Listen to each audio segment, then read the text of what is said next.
Bonsoir à toutes et à tous, heureuse de vous retrouver cet après-midi pour faire le tour de l'actualité internationale.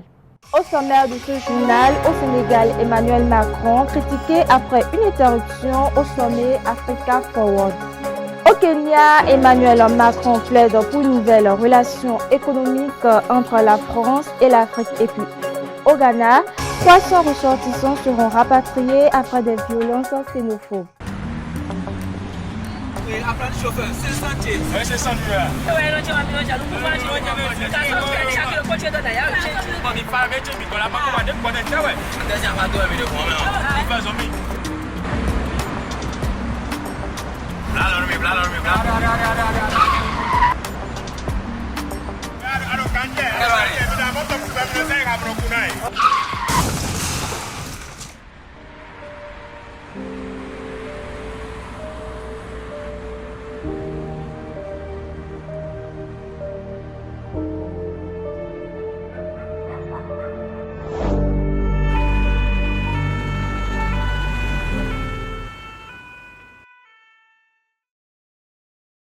Ensemble, disons oui à la courtoisie au volant.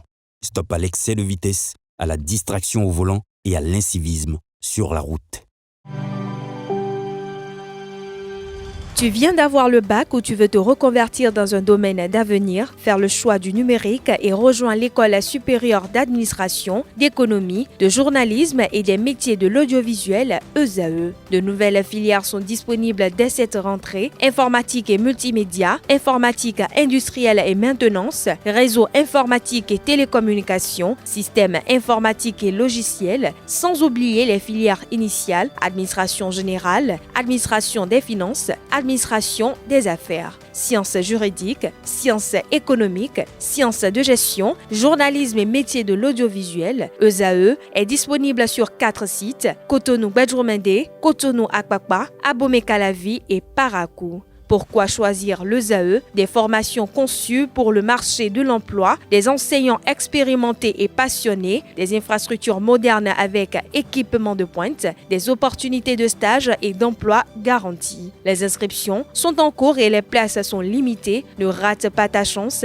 Donne vie à tes ambitions avec l'ESAE. Contacte-nous vite par appel ou par WhatsApp au 01 98 98 14 00 ou via email scolarité@esae.bj et visite notre site web www.esae.bj. Ton futur commence maintenant avec l'ESAE. Tu investis dans un avenir professionnel, concret et sécurisé. ESAE, l'excellence à un nom. Mesdames et messieurs, à nouveau bonsoir. Comme je l'annonçais en titre, le président français Emmanuel Macron fait face à une vague de critiques après avoir interrompu une table ronde du sommet Africa Forward organisée à Nairobi, au Kenya.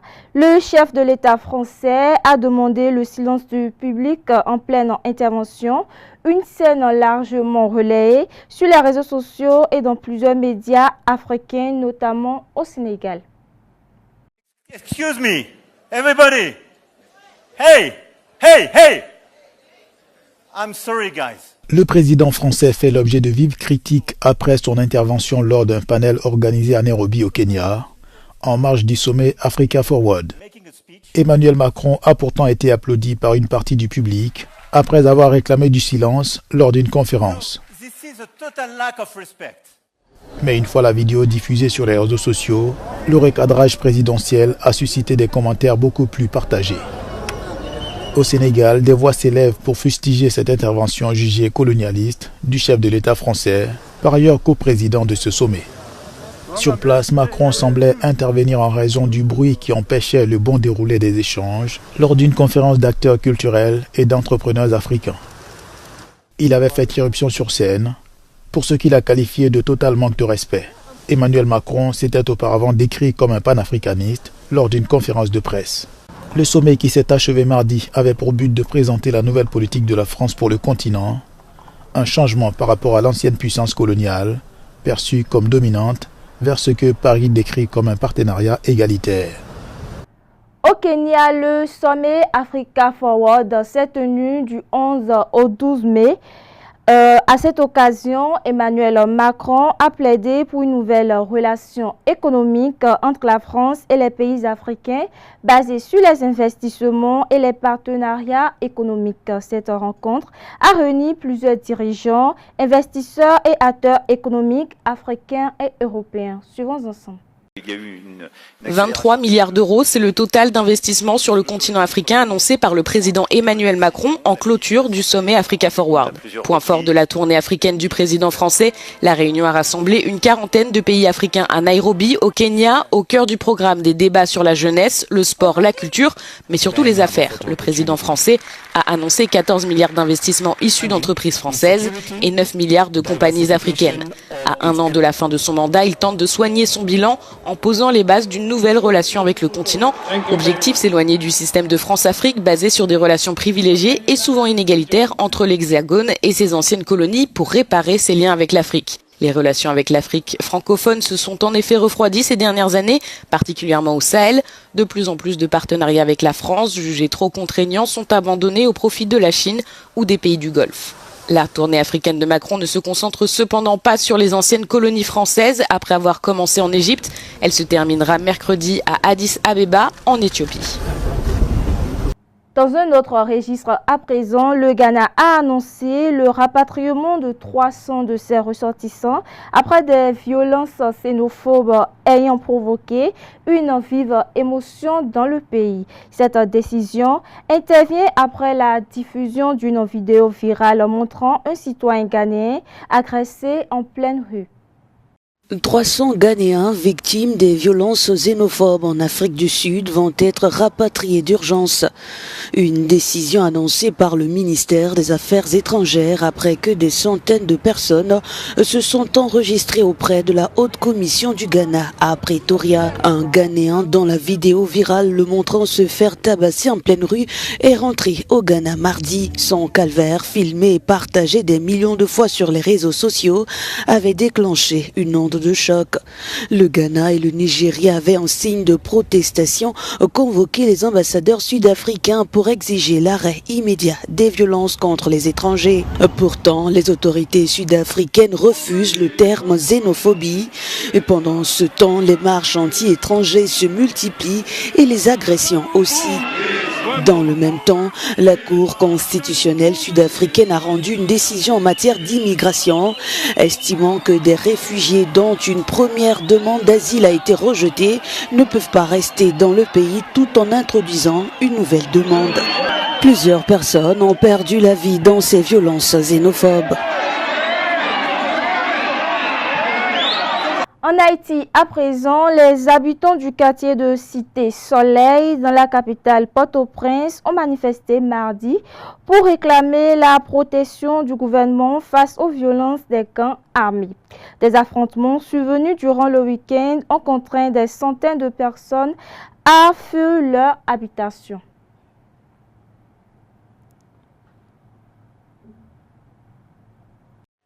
Une foule déchaînée dans les rues du quartier Cité-Soleil à Port-au-Prince. Les habitants de la capitale haïtienne réclament protection auprès du gouvernement suite aux violences des gangs qui ont contraint des centaines de personnes à fuir leur domicile et séparer des familles. Depuis avant-hier, je n'ai plus que les vêtements que je porte. J'ai erré dans les rues sans savoir où aller. Je ne sais pas où sont mes enfants. J'ai entendu dire qu'ils ont été tués. J'ai le cœur serré. Je ne sais rien.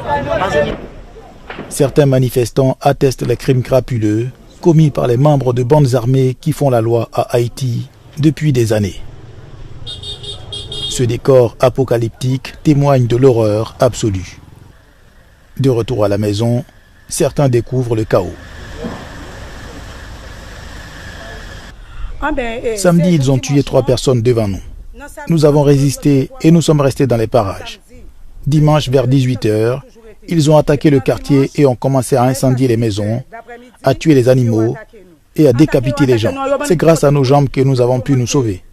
Je sais que 7 personnes ont été tuées. Maintenant, je suis de retour à la maison. Nous n'avons ni nourriture, ni argent. Cette nouvelle vague de violence du week-end dernier a poussé Médecins sans frontières à évacuer son hôpital de Cité Soleil. Le bilan reste encore à communiquer. Selon les organisations, les gangs contrôlent plus de 90% de Port-au-Prince depuis l'assassinat du président Jovenel Moïse en juillet 2021 à son domicile. Et puis nous terminons par cette actualité. En Ukraine, Andriy Yermak, ancien chef de cabinet du président ukrainien Volodymyr Zelensky, est cité dans une vaste enquête menée par le bureau ukrainien de lutte contre la corruption. Il était le bras droit de Volodymyr Zelensky et est à présent mis en cause par la justice ukrainienne dans un vaste scandale de corruption. L'ancien chef du cabinet présidentiel Andriy Yermak est soupçonné d'implication dans un réseau de blanchiment d'argent de près de 9 millions d'euros entre 2021 et 2025. Le bureau anticorruption et le parquet spécialisé dans la lutte contre la corruption mènent l'enquête. Selon les deux agences, au moins 6 autres personnes auraient participé au détournement de fonds par le biais d'un projet immobilier de luxe près de Kiev. Andriy Yermak était le principal homme de confiance de Volodymyr Zelensky avant que son implication dans cette affaire ne soit révélée, le poussant à démissionner de ses fonctions en novembre dernier. S'adressant aux journalistes à Kiev mardi matin, Andriy Yermak a refusé de commenter l'affaire, indiquant attendre la fin des enquêtes. Mesdames et messieurs, voilà qui met fin à cette édition. Merci de m'avoir suivi et à très bientôt.